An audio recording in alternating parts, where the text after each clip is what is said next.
What's up, guys, and welcome back. It's That Morris with another MW3 commentary. And what's on everybody's mind this week? E3. E3 is finally over. A lot of things stood out to me.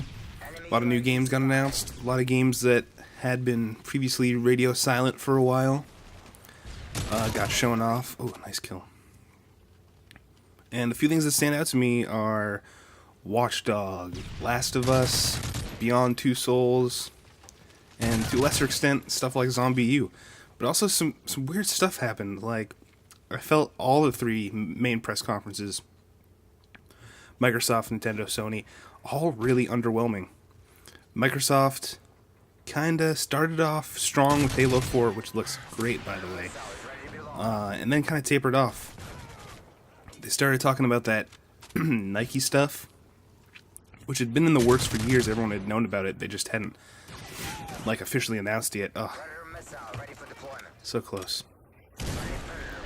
And then they talked about Smart Glass, which is one of the most exciting things from that show, but they didn't have to spend that much time talking about it. And they talked a lot about multilingual Kinect functionality, which is cool, don't get me wrong, but do they really need to spend 10-15 minutes of a dude showing off the Spanish functionality of how he can look up Harry Potter on the Zune Marketplace, when they could be showing off more of any number of games?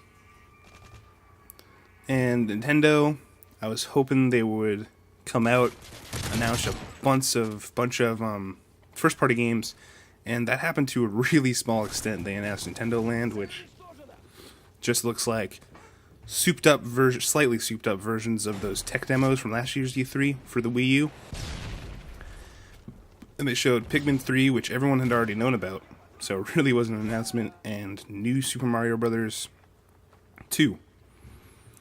So I was hoping, they don't have to do much. They just had to tease a new Smash Brothers, or that they're bringing Luigi's Mansion 2 to the Wii U, who knows. But they didn't, and they didn't even talk about the 3DS that much. I mean, they brought out Batman Arkham City Armored Edition, I think it's called, which is just Batman Arkham City, when the Wii U is going to come out, a 2-year-old game, and with just some slight Wii U functionality. That's the only new content. I just don't get why they're touting that when they could have shown something else. I mean, who is this gamer that wants a HD Batman experience, but for some reason doesn't have a 360 or PS3 and has not bought Batman Arkham City yet? Who's waiting for that? I don't know. Seems weird to me. And Sony, I felt, out of the main three, had the best press conference. They came out strong with Beyond, which looked really good. I loved what they did with Heavy Rain. It looks like a continuation of that. Ellen Page looks like she did a really good job acting and voice recording wise. And they showed some cool stuff in between. Really started to slow down during the Wonder Book portion of the conference, especially when that lady couldn't get her Wonder Book working. But I hate the Reaper. I can never do anything good with it. It always gets shot down so fast.